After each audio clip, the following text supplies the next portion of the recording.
Story continues, and Cain wakes up in bed. Sylvie then comes into his room, and she apologizes for waking him up late on the day of his academy entrance exams.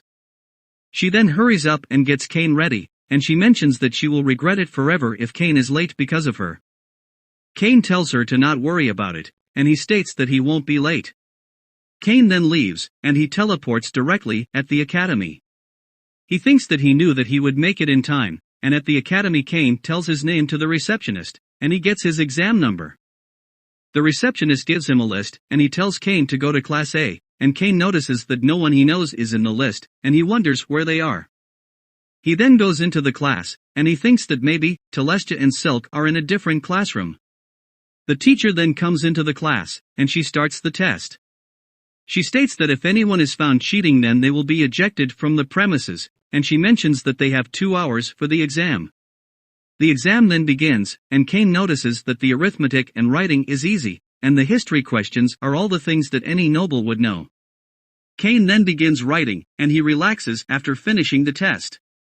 The teacher asks him if he can really afford to relax, and Cain mentions that he is already done. The teacher states that it's only been half an hour, and the scene then cuts to the end of the exam, and the teacher tells the students to leave their answer sheets on the desk, and proceed to the magic ability assessment test. The scene cuts to the magic test, and the teacher tells everyone to use their strongest attack to hit the target. Cain asks her if he can really use his full power, and the teacher states that there is a defensive barrier around the training area, so he can go all out. The test then begins, and we notice that all the other students are really weak when compared to Cain. It is then Cain's turn, and he thinks that he should limit his magic to beginner level, and uses a fire bullet. The attack pierces the walls and the barrier, and it destroys the area beyond it. The teacher wonders what just happened, and Cain states that he just used fire bullet, and the teacher mentions that a beginner level spell can't cause this much damage. They then make sure that no one was hurt in the attack, and the teacher tells them to head to the swordsmanship exam. At the swordsmanship exam the teacher introduces the applicants to the special guests from the Adventurers Guild, and Cain notices that Claude is also there. He asks Cain what he is doing here, and Cain states that he is here for the entrance exam. Claude then states that he will be his opponent, and Cain tries to refuse, but the teacher doesn't let him, and he ends up fighting Claude. Cain thinks that Claude might be pretty skilled since he is A rank, and he uses boost to attack him. Claude defends, and they then start exchanging blows. Claude thinks that Cain is even stronger than the other examiners, and Cain states that he shouldn't put this much force in an exam. But Claude still keeps on going, and he even uses boost. The teacher then stops them, and he mentions that they shouldn't have a mock battle of this intensity in an exam as it's making the other applicants scared. Claude then tells Cain that they should do this again sometime, and Cain thinks that he would like to avoid it if possible. The teacher then sends Cain home, as his exam is over, and he mentions that he should come back when they announce the results. The scene then changes to Cain arriving at home, and Sylvie asks him how it went. Cain states that he finished it alright, and he thinks that he might pass. Sylvie then states that they should celebrate it with a feast, and Cain tries to refuse, but his stomach starts growling, and Sylvie states that she is going to start the preparations. Afterwards Cain is in the palace, and the king asks him what's going on. Cain explains that the teacher told him to use his full power, and she mentioned that it would be fine since there was a barrier. He knew that he shouldn't use intermediate or emperor level magic, so he only used a beginner level spell, but it still destroyed the barrier. The king then asks Cain if he can really use emperor level magic, and Cain states that he can, but he doesn't know what will happen to his surroundings once he does. He asks the king if he can try it out somewhere, and the king states that he can't. Cain then apologizes for his mistakes, and the king asks him where Cain took the exams, as both Telestia and Silk weren't able to see him at the exam site. Cain states that he checked in at the south entrance, and he went to the room he was directed to. The king then asks Cain if he knows why the academy has 2 entrances, and Cain states that he does, and he mentions that the north entrance is for the nobles, and the south one is for the commoners. The king then asks Cain again what entrance he used, and Cain realizes that he used the entrance for the commoners.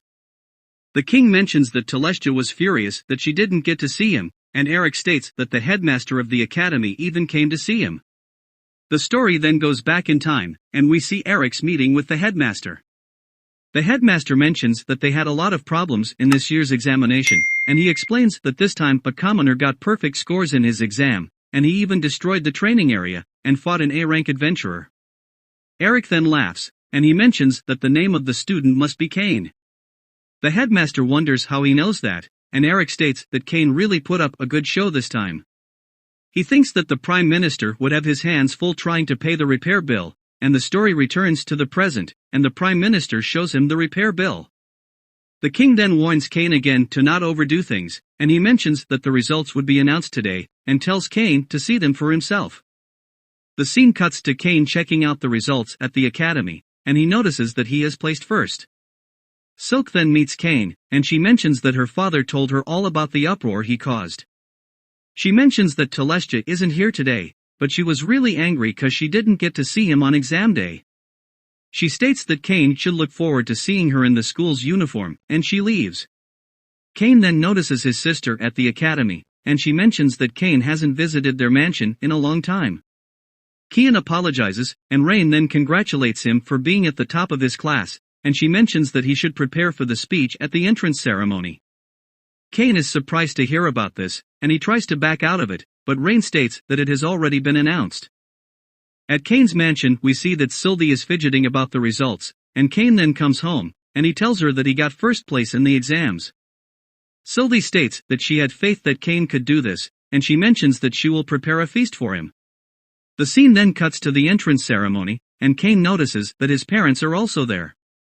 Cain then meets the princess, and Miss Silk, and they think that Cain looks cool in his uniform. Cain states that they look great as well, and they then go to the auditorium. The other guys are jealous to see Cain sit with the princess, and Miss Silk, and the girls thinks that Cain is dreamy. The ceremony then begins, and the headmaster summons Cain on the stage for his speech. In his speech Cain introduces himself, and he mentions that this academy was created by the first king to educate everyone equally. He mentions that he plans to make friends with people without any regards to their bloodline, and he hopes that they can all get along.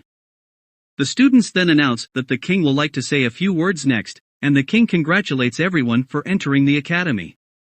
He mentions that this year there are some irregular students here, and he hopes that the teachers will do their best. Kian wonders why he feels like he is being warned, and his parents feel embarrassed. The scene then cuts to Cain attending his first class, and he sits with Telestia and Silk. The teacher then comes into the classroom, and she introduces herself as Elka von Portley, their homeroom teacher. She tells everyone to choose their courses, and Cain thinks that he is going to choose adventuring. Telestia states that he should choose the nobility course, and Silk states that he could also choose adventuring with it. Cain then decides to choose adventuring, nobility, magic, and magic items, and Telestia states that she will be choosing nobility and internal affairs, so she could one day be able to manage Cain's domain. Silk states that she will choose nobility and commerce, so she could be of help to him in the future. The class then ends, and outside the class Cain notices that some nobles are bullying Parma. They are telling her to drop out of school so they can get in Class A, and Cain stops them, and he states that nobles and commoners should be treated equally here. Cain then notices that it's Habit and his lackeys, and he mentions that nobility means nothing here. He then states that this girl is his friend, and Habit's lackeys mentions that Cain should side with the nobility as he is also a noble. Cain mentions that he only sides with his friends, and Habit states that he will just tell his father to ruin her entire family. The princess and Miss Silk then intervene, and Habit and his lackeys apologize to them. They mention that they should be apologizing to Parma instead, and they hesitantly apologize to her, and they run away. Cain then apologizes for taking so long to save her, and Parma states that it was alright, and she mentions that she is glad to be in the same school as him.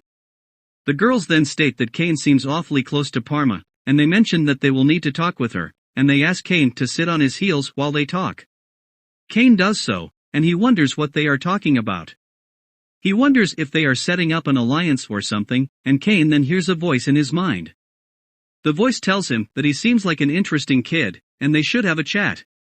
Cain wonders who it is, and the voice tells him to come to the library.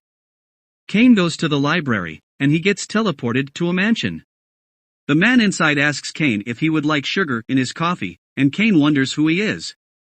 The man states that he has been waiting to meet him, and Cain notices that he looks just like the first king. The scene cuts to them having coffee, and Cain drinks the coffee, and he thinks that it's delicious. The story continues with Cain having coffee with the man from before, and he mentions that he has heard about Cain from Zenam and the others.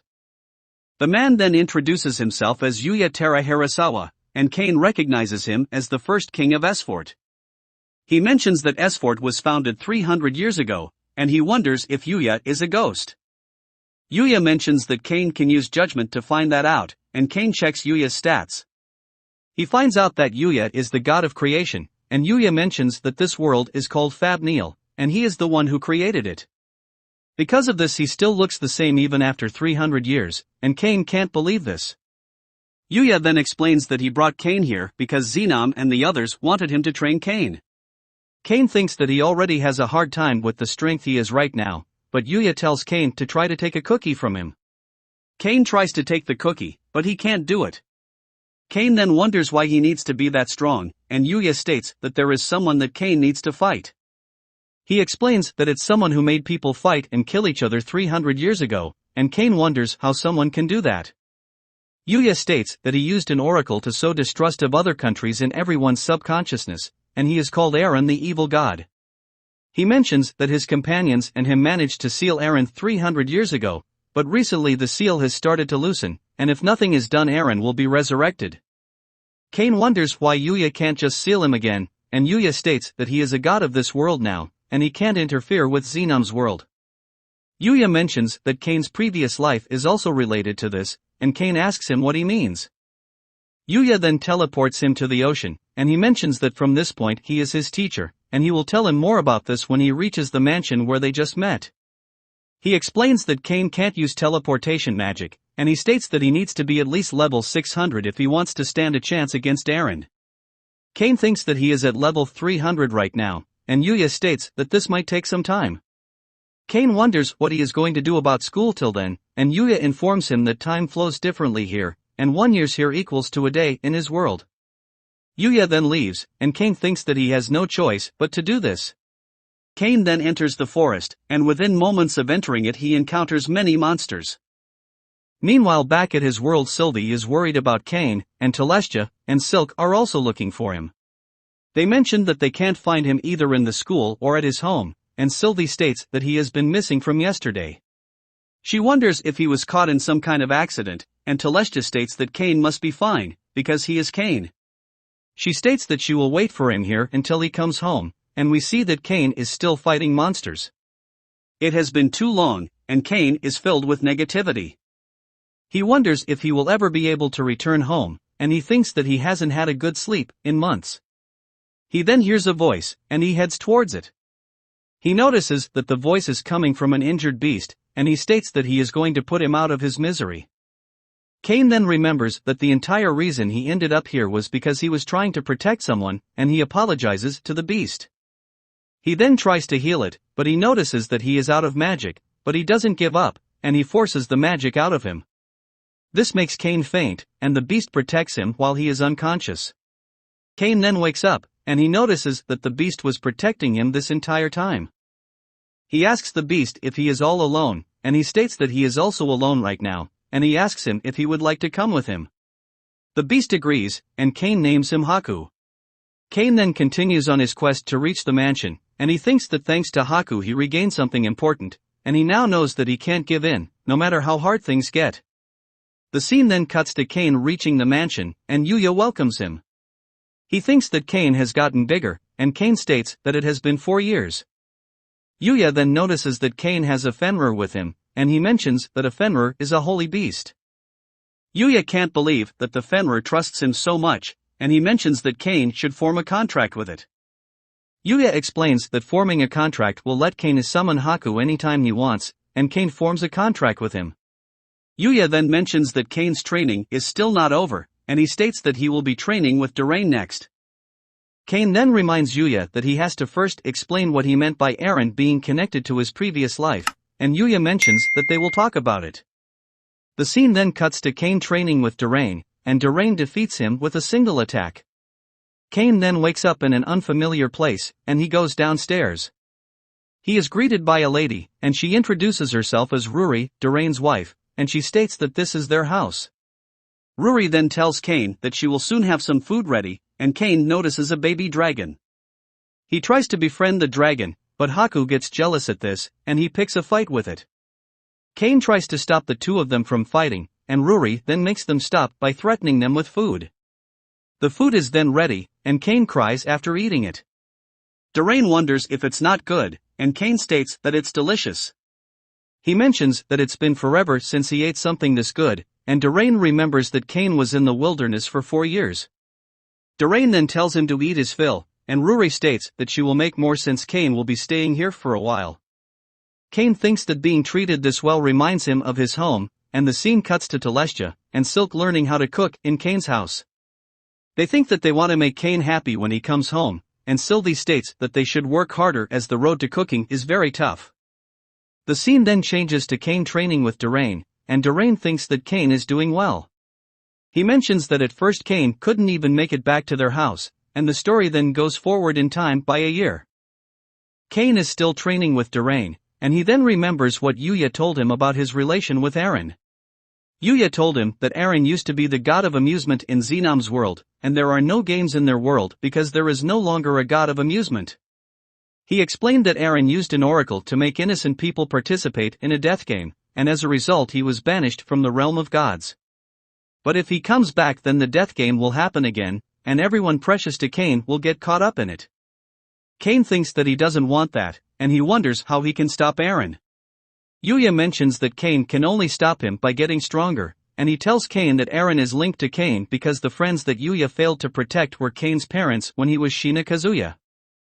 He explains that his parents and him were summoned to this world at the same time, and the gods explained to them about Aaron, and they asked them to save the world from him, as they can't directly interfere with it.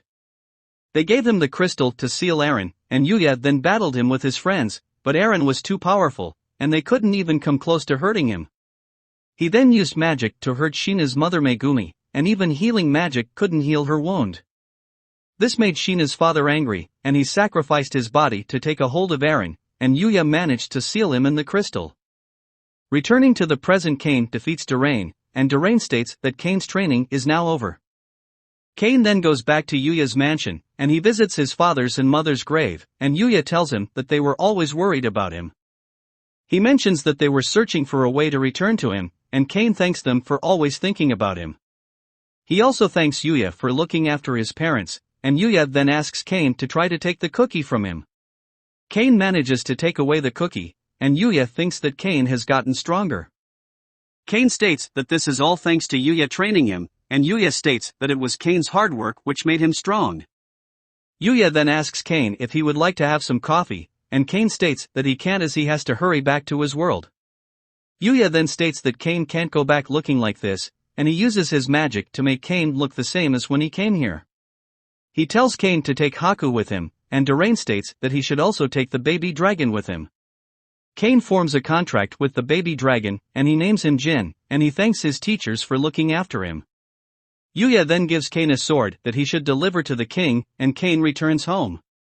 Darain thinks that Cain will one day be even stronger than the both of them, and Yuya agrees, and he mentions that Cain has a lot more to protect than either of them. At home, Sylvie, Telestia, and Silk are glad to see that Cain is back, and Telestia states that she had faith in Cain. Silk mentions that they learned how to make cookies while they waited for him, and Cain states that he likes cookies, and he starts to eat them while crying. The girls can't believe that Cain likes cookies this much, and Cain mentions that they are really good. The girls then welcome him home, and Cain thanks them for their warm welcome. The story continues with the current king finding out that Cain met the first king, but he doesn't believe it. Cain explains that the first king created a separate world, and he is living there as its god of creation. He mentions that the first king also gave him a sword, and the king thinks that this is the katana that the first king used.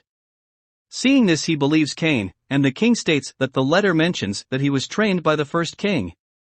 Cain states that it's true, and he mentions that the training was really hard. He states that he was forced to train day and night for 5 years, and the king wonders how he could have trained for 5 years when he was only gone for 5 days. Duke Eric then informs Cain that a notice came from the Adventurers Guild, and it mentioned that his registration will be cancelled if Cain doesn't complete the quest needed for him to advance to rank A soon. The scene then cuts to the guild, and Cain asks the guildmaster why his registration is being cancelled. The guildmaster states that he was worried for Cain as he didn't show up for a few days, and Cain states that he was busy. The guildmaster states that he heard from Tefana that Cain went somewhere unannounced, and Cain then asks about his registration. The guildmaster states that when he promoted Cain to rank A there was a quest that he needed him to complete, but the time limit on that is almost up. He states that Cain needs to hurry and complete that quest or his registration will be cancelled. Cain asks him to not do that, and the guildmaster tells him to accept the quest right away. Cain is hesitant to do it, but the guildmaster threatens him with his registration, and Cain agrees. The guildmaster then states that for his quest Cain will need to subjugate some bandits that show up on the route from Gracia to the royal capital, and he states that they are a group of 10 so Cain should be able to handle it as he is the strongest guy in the capital. The scene then cuts to Cain checking out the route of the bandits using his fly spell, and he notices that the bandits are attacking someone. Cain goes in to save the group, and he notices that the people being attacked are his teachers Millie and Nina, and Parma's father is also with them. He notices that Millie is hurt, and he heals her. Cain then states that the bandits will pay for hurting his teachers, and he takes them out easily. Parma's father then thanks Cain for saving them, and he mentions that it's not a problem as he was already on a quest to subjugate these bandits. Millie and Nina then mention that subjugation quests are only for those with C rank or higher, and Cain shows them his A rank card which surprises them. He mentions that some things happened and he got promoted to A rank, and Parma's father then wonders what they are going to do with the captured bandits. Cain states that they can leave the bandits to him, as he is A rank, and the scene cuts to Cain dragging the bandits through the town in a carriage. They stop at Tamani's shop, and Parma's father thanks Cain for escorting him home. Parma wonders who the people in the cage are, and Cain states that these are some bandits that he captured. Parma can't believe that Cain is working hard even on his day off from school, and she states that he must also have some baron work to do. Millie and Nina can't believe that Cain is already a baron, and Millie states that she should not talk to him like an old friend. Cain mentions that it's fine, as she is still his teacher, and Millie states that Cain has grown up a lot in the last few years. Cain then mentions that he needs to report to the guild now, and he leaves. Millie and Nina follow after him as they need to go to the guild as well. The scene then cuts to Cain informing Risha that he has finished his quest, and Risha states that she will let the guild master know about it. The guys from before then start to pick on Millie and Nina again, and Cain intervenes. They recognize him as the guy who beat them up the last time, and they back off. Claude then comes there, and he mentions that most adventurers would have a hard time with a group like that. Cain states that he was just protecting his friends, and Claude notices that Cain's friends are Millie and Nina. Cain then wonders how the four of them know each other, and Claude states that Millie is his younger sister. He mentions that he is surprised that Cain knows them, and Millie explains that they were Cain's tutors when he was 5. Claude then states that this reunion calls for a drink, and the scene cuts to them drinking.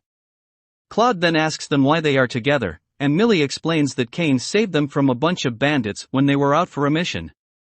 Nina states that Cain is already A rank, and Claude can't believe this. He thinks that he shouldn't be surprised knowing how strong Cain is, and he mentions that he is the only student who kept up with him during his exams. Millie is surprised to know that Cain kept up with her brother, and Nina states that Cain has already been appointed his own land as a baron. Claude and Lena can't believe that Cain is a baron, and Claude asks him to not charge him for insulting a noble for being rude to him. Cain states that he won't, and Millie then asks him how he got this strong. Cain thinks that he can't tell her that he trained with the gods, and Millie states that he has been killing monsters like the Red Dragon ever since he was little. Claude is surprised to hear this, and Millie and Nina then state that Cain also gave them a magic bag. Lena then asks them how much does this magic bag hold, and Millie states that she doesn't know, but it has never been full. Lena then asks Cain where did those magic bags come from, and Cain states that he made them himself. Nina mentions that they can hold an entire mansion inside them, and Lena states that this would make them a national treasure class item. She asks Cain to make one for her as well, and she then passes out. Claude states that Lena isn't good at holding her liquor and he mentions she won't remember any of this tomorrow. Cain then remembers that he also has to go to school tomorrow, and Claude wonders why a noble with his own domain needs to go to school. He thinks that Cain must feel like he doesn't fit in there, and Cain states that he does, but there are still a lot of things that he needs to learn. Cain then leaves, and Claude thinks that Cain must be having a rough time at the school, and he wonders if there is anything they could do to help him. Risha then comes there, and she mentions that the teacher who was supposed to teach the adventuring class at the academy tomorrow is injured, and she is looking for a substitute. Claude asks her to tell him a little more about this, and the scene cuts to Cain at the academy. He is attending the magic class, and the teacher tells the students to fire their spell and aim for the targets. Cain thinks that it's time for him to show the results of his training, and the teacher tells him that he is forbidden from using attack magic on school grounds. She mentions that even his beginner-level spells are too powerful for their barrier to withstand, and she states that he doesn't need to worry, as he is still going to get credit for this class. We see that Claude and the others are watching this, and they think that Cain really doesn't fit in with his class. They think that they need to give him a hand, and Claude states that they will do what they discussed. The scene then cuts to Cain's adventuring class, and the teacher states that he asked some adventurers to join them today. Cain notices that the adventurers joining them are Claude and the others, and the students in the class also recognize them. Claude then asks the class how many of them are registered as adventurers, and everyone raises their hands. He thinks that he should expect this much from those who took the adventuring course, and he then asks them to show their guild cards. The students take out their cards, but Cain hesitates to do so, and Claude asks Cain to take it out. Cain thinks that if he takes out his gold card right now then everyone would be even more put off, and he states that he forgot his card at home. Claude then tells him to keep his card with him at all times, and the scene then cuts to the students at the training grounds. Claude states that they will be getting into mock battles, and he mentions that the most basic element of these battles is physical enhancement or boost. He mentions that he will start with whoever is ready, and the students then come to challenge Claude one by one. Cain also wants to fight him, but Claude doesn't pick him, thinking that Cain should go in the end when everyone knows how strong Claude really is, and when Cain fights on even terms with him everyone will know how amazing he really is. Cain is still waiting for his turn, and his students tell him that he should get in the line. Cain notices a big line and he gets into it, and he waits patiently for his turn. His turn then comes, but the time for the class period runs out, and Claude states that they will continue this next time. The teacher then mentions that calling in adventurers for the class is off schedule for a while, as the school budget was affected because of the barrier that Cain destroyed. This pisses off Cain, and the scene cuts to Cain returning to the forest near his father's domain. He vents his anger on the beasts and rocks in the forest, and seeing the fire spells in the forest the guard thinks that it must be the Prince of Darkness. He alerts everyone, and they all ride out with Garm to take care of this. Cain then returns to his mansion after calming down, and he leaves his handkerchief behind. Garm then arrives at the location of the disturbance, and he notices a crater there with Cain's handkerchief in the middle of it. The scene then cuts to Cain talking with the king, and the king states he received an urgent message from Garm. The message said that the Prince of Darkness appeared in the forest of monsters, and the forest was razed. The king then asks Cain if he didn't receive a warning from the gods about it, and Magna suggests that they should work with the other nations to take care of this problem. Cain states that it's not necessary to do that, and the king then asks him if he is hiding something. Cain tries to deny this, but the king insists, and Cain ends up telling him everything. Elsewhere we see that a dragon is eating monsters, and it is revealed that the dragon is part of Aaron's body. Aaron thinks that the seal is breaking slowly, and soon it will be completely gone, and he states that the gods should watch out for him. The scene then cuts to Garm scolding Cain after showing him his handkerchief, and he mentions that Cain should stop troubling him like this. The story continues, and we see that Cain's class is having a lesson on summoning magic. The teacher then asks if Cain is here, and Cain wonders if he is studying on his own again. The teacher states that Cain can participate in today's class as they are not using attack magic. She states that she has brought a special teacher for him, and the teacher introduces himself as a palace mage named Grat. He mentions that there are two types of summoning magic, and in one you have to establish a bond with a monster and contract with it, and the other is to summon a monster from a magic circle and form a contract with it. He states that they will be testing magic circle summoning today, and he mentions that if they fail to form a contract with the summoned monster then it will disappear. Everyone then summons some monsters using the summoning circle Grat gave them, and they all summon something small and cute. One of the students then summon a big monster, but he is unable to form a contract with it because of his lack of magic power. Everyone else is done now, and it's finally Cain's turn. Cain wonders if he can put as much magic as he wants in it, and he wonders what will happen if something crazy shows up. Grat states that Cain doesn't need to worry as it will just disappear if Cain can't form a contract with it. Cain then puts his magic in the summoning circle, and Grat then tells him to stop after seeing his immense magic power, but Cain can't stop, and he summons a demon. The demon then wonders why a human has summoned him, the Prince of Darkness, and Cain uses his flash spell to blind everyone momentarily. Cain then wonders if the demon is on Aaron's side, and the Prince of the Darkness then uses his ability to look at Cain's status. He then bows down to Cain, and he asks him to not kill him. He states that he will gladly form a summoning contract with him, and he would even destroy a nation if Cain were to order him to do so.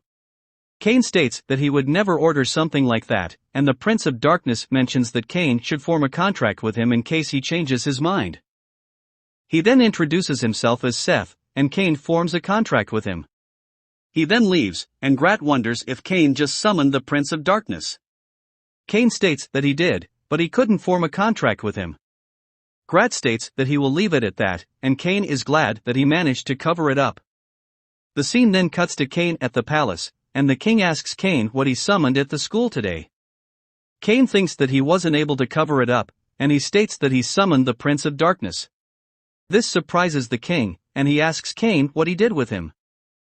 Cain states that he formed a contract with it, and the king wonders if Cain has any idea what would have happened if the Prince of Darkness went on a rampage. He states that the prince could have destroyed the capital in the blink of an eye, and Cain apologizes, and he mentions that the magic circle just kept pulling in his magic. Grat states that summoning a demon would be one thing, but Cain summoned the Prince of Darkness, and he wonders how much magic Cain has. The king then thinks that his training with the first king might have increased his magic power, and he asks Cain to show him what his insane status looks like. The king then tells Grat that he should never speak of what he is about to see here, and he should assume that speaking of it might get him executed. Cain then opens his status, and they are surprised to see that he has become a demigod, and his status is immeasurable. Grat then bows down to him, and the king asks Cain if he is going to destroy the kingdom. He states that Cain can probably destroy the whole world right now, and Cain mentions that he is not going to do something like this. He asks them all to treat him like they always have, and the king states that they will. He then tells Grat to never speak of what he just saw, and he informs Cain that he is going to arrange an audience soon, and then he will make Cain a viscount, and give him a town to govern. He states that Cain can do with it as he pleases, and if Cain is successful in governing it then he will announce Cain's engagement. The king mentions that he will not entertain any objections, and he states that it will be a town near the royal capital. The king then tells Cain that a man who can't protect a single town will never be able to protect the entire nation, and he leaves. The scene cuts to Cain informing Sylvie about his promotion, and Sylvie asks him what town he will be governing. Cain mentions that he still hasn't been told about it, and Sylvie states that they should celebrate. Colin then comes there, and he mentions that he has received word from Master Jin in Gracia that signs of an onslaught have been observed in the forest of monsters. The scene then cuts to Cain in Gracia, and he meets his brother Jin. Cain asks him about the situation, and Jin states that there has been a vast increase in adventurers being attacked by monsters in the past couple of months. He sent some high-ranking adventurers to look into it, and they told him that the number of monsters in the forest has grown, and they have become more savage. He wonders if Cain knows about the incident when Monster went savage and left the confines of the forest a few decades ago, and Cain wonders if he is talking about the onslaught. Jin mentions the state of the forest is the same as it was back then, so he contacted their father to send out adventurers from across the land via the guild. He states that they can't do much more than that as there are only signs of the onslaught, and he mentions that they have to handle it carefully. Cain then states that he will go have a look around the forest, and Jin states that he can't allow the head of a noble house to put himself in danger. Cain then shows Jin his A-rank adventurer card, and seeing this Jin asks for Cain's help. Cain states that he will visit the Adventurers Guild first, and gather information about the forest. The scene then cuts to the Adventurers Guild, and Rudy greets Cain. She asks him what brings him here, and Cain states that he has heard that there is trouble in the forest. Rudy mentions that the signs of an onslaught are increasing in the forest, and it has become difficult to even approach the forest as the monsters have become too savage. Millie and Nina then come into the guild, and Cain asks them what brings them here. Nina states that the guild asked them to come, and they have put out a call for all high-rank adventurers. He asks them if they have already been to the forest, and Nina states that there are too many monsters there. Millie mentions that they couldn't go deeper on their own, and they are planning to join Claude and Lena when they arrive here. Rudy then wonders what Cain is going to do now, and Cain states that he is going to check out the forest. Millie and Nina mention that it's dangerous, and Cain should wait for Claude and Lena with them, and Cain states that he needs to get an idea of what's going on as soon as possible. He mentions that they don't need to worry as he is strong, and Rudy states that Cain shouldn't go alone. Cain states that he is not alone, and the scene cuts to Cain scouting the forest with Jin and Haku. Cain uses search to look for monsters, and he feels like someone is watching him. He fights some monsters in the forest while looking for that person, but he can't find him. Cain then thinks that he should have Seth look into this, and he summons him. He asks Seth to investigate this forest, and he mentions that something is weird here. Seth states that there is a being beyond here with overwhelming presence, and it seems like a massive number of monsters are heading towards it. He states that they are all high-level monsters, and Cain thinks that it would be a problem if that many strong monsters enter Gracia. He then asks Seth to gather more details, and Seth states that he has a subordinate who specializes in investigation. He asks for permission to summon him, and Cain allows him to do so. Seth then summons Dalmatia, and Dalmatia asks about Cain. Seth states that this is the person he is contracted to, and Dalmatia bows down to Cain.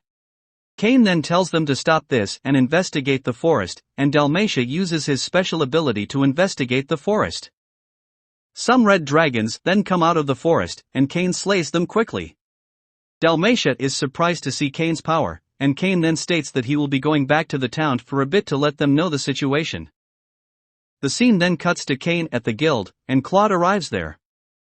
He is surprised to see the pile of strong monsters slayed by Cain, and they think that it would be a problem if monsters like these come into the town. Cain states that there are even stronger monsters deep in the forest, and they need to strengthen the watch. The scene then cuts to Dalmatia investigating, and he states that something is trying to intimidate them. Seth states that they should go in and check it out, and Aaron notices that someone is coming close to him. He thinks that they don't seem to be the followers of the gods, and Seth and Dalmatia then come across a large horde of monsters. Aaron then commands the monsters to start the rampage, and the monsters start their attack. Seth thinks that they need to warn Cain about this, and he then teleports to the guild, and he tells Cain that the onslaught has begun. Cain asks Rudy to inform his brother about this, and he tells Claude and Lena to assemble the adventurers, and stop the monsters from getting into town. He mentions that he will be heading to the forest of monsters, and Rudy states that it's too dangerous. Cain tells her to not worry as he has friends who are really strong, and Seth is happy to be called a friend by Cain, and he states that he will lay down his life for him. Cain then notices that Tefana is also here, and she mentions that Garm has requested emergency backup from the chivalric order. Cain states that he is on his way to the forest, and Tefana mentions that she will accompany him, but Cain tells her to lead the knights in the town, and help protect his home. Tefana states that she will do her best to protect Cain's home, and Cain then leaves for the forest. Seth asks him why they are running when they can just teleport there, and Cain states that not many humans can use teleportation, so it might cause a commotion. Seth thinks that being a human is really tough, and we then see Dalmatia fighting some red dragons. Cain then arrives there, and he starts exterminating the monsters using his Inferno spell. Seth tells him that the leader of the monsters is past this forest, and Aaron states that he will be waiting for the follower of the gods. The story continues, and Cain states that the leader of the monsters should be beyond the forest. Aaron then states that he has been waiting for the followers of the gods, and he mentions that the game has already begun. Seth then states that he will take care of things here, and he asks Cain to go after the ringleader. Cain wonders if he will be okay on his own, and Seth states that he can summon his underlings, but they might lose some of the forest. Cain mentions that it's fine as long as they don't lose too much, and he heads towards the leader. Meanwhile in the town the knights are evacuating the citizens, and Claude wonders if Nina knows how many monsters are left. Nina states that more monsters keep showing up as soon as their numbers dwindle, and Millie then states that she will go to the forest. She mentions that Cain can't handle so many monsters on his own, even if he is strong, and she states that even she wants to act as a master once in a while. Nina states that she will go as well, and Claude and Lena join them too. In the forest, Seth summons his minions, and they mention that it's unusual for Seth to summon the 4 heavenly kings. They then notice the horde of monsters, and Seth states that a friend of his has asked for his help to get things under control here. The heavenly kings think that this friend must be great to be able to request something from the Prince of Darkness, and Dalmatia then comes there. The heavenly kings wonder why the legendary demon general is here, and he states that he was also asked here by Lord Seth's friend whom Seth entered into a contract with. This surprises the heavenly kings, and they wonder who this person could be. Dalmatia states that he is the God's chosen, and the heavenly kings can't believe that the Prince of Darkness entered into a contract with God's chosen. Seth states that he will explain everything later, and for now they must protect this place. Seth then fights the monsters along with the 4 heavenly kings, and elsewhere Cain is also exterminating the monsters with his Inferno spell. Cain is then attacked by the Black Dragon, and he intercepts the attack. The Black Dragon then mentions that Cain must be the one who took care of his brethren, and he states that he didn't expect anything less from the pet of the gods. Cain then mentions that this mess must be his doing, and he thinks that the dragon must be the god of amusement Aaron. Aaron then states that only part of him has been revived, and he has to borrow the body of the dragon. Cain then tells Aaron to stop this madness, and Aaron mentions that this is a game to see if the humans will be able to survive the attack of the monsters. He then spawns some more monsters, and he wonders how long Cain's friends will be able to hold out. Elsewhere in the forest, Claude notices the heavenly kings in the sky, and everyone is surprised to see them. Millie wonders if they are on their side, and Nina states that they might be friends of Cain. They all think that this must be the case, and we see that the heavenly kings are having trouble with the number of the monsters. Seth tells them to take out as many as they can, and leave the rest to the humans. Nina then notices that the monsters are coming towards them, and Millie and Claude engage them while Nina and Lena cast their magic spells. Aaron then tells Cain that his eyes remind him of the people who were responsible for sealing him off, and he states that he was going to wait to see him suffer through this, but he has decided to deal with him right now. Aaron then attacks Cain, and Cain dodges, and he counters with his Inferno spell. But Inferno doesn't affect Aaron at all, and he thinks that he has to put more magic into it. Aaron then attacks Cain, and he doesn't give him enough time to gather his magic power. We then see Millie and the group fighting the monsters, and they are having trouble with their overwhelming numbers. Claude and the others state that they can't wait to have a drink with Cain when all of this is over, and meanwhile Cain is running away from the dragon. Cain then summons Haku and Jin, and they engage the dragon. The dragon defeats them easily, and we then see that Nina and Lena are out of their magic power. They tell the others to retreat without them, and Claude states that they shouldn't give up on their lives so easily. They then wonder how long this is going to go on, and they are at their wits' end. The knights then arrive there, and they save Claude and his group. Tefana thanks them for holding off the monsters' advance, and she states that the knights will defend the front lines from this point on. Claude states that they won't let her do this alone, and they are going to defend it together. Elsewhere, Aaron attacks Jin and Haku, and Cain goes in to protect them. He states that he is going to protect the ones he loves, and Aaron tells the pet of the gods to be quiet. Cain states that this has nothing to do with the gods, and he mentions that he just wants to protect the people he cares about. He then uses a spell called Overload, and he fires his Saint Sanctuary spell at Aaron. Everyone can see a pillar of light coming from Cain's direction due to the spell, and Cain states that he is going to protect the smiles of everyone. Jin and Haku then try to stop Cain, and Cain states that he is busy right now. Seth and Dalmatia then mentions that this is awful, and they wonder if this was really necessary. Cain states that he was just attacking the black dragon, and they mention that they can't see any black dragons here. They then state that the onslaught has stopped, and the town is safe now. Cain then meets up with Millie and the others in the forest, and they are glad to see him all right, and Cain thinks that he was able to protect their smiles. Dalmatia then thinks that the gods have sent a remarkable chosen one, and Seth agrees with him. They then leave, and the scene then cuts to Cain meeting with the king. The king asks Cain if the pillar of light rising in the sky that was even visible from the capital was his doing, and Cain states that he was fighting a black dragon, and he fired off a spell. Magna mentions that seeing the light some people thought that the gods have descended upon this land, and Cain apologizes and he states that intermediate magic was not strong enough so he had to use emperor-level magic, and the king tells him to not use such strong magic. Cain understands, and the king then asks him who the man casting spells above the sky of the forest was. Cain states that he was the Prince of Darkness, and the king then tells Magna that he is exhausted with all this. He wonders if he can't just let Cain take over the kingdom as he is going to be marrying Telestia, and Magna states that he can't. The king then tells Cain that he has something that he wants to give him, and he mentions that he will grant Cain a domain as reward for his exploits.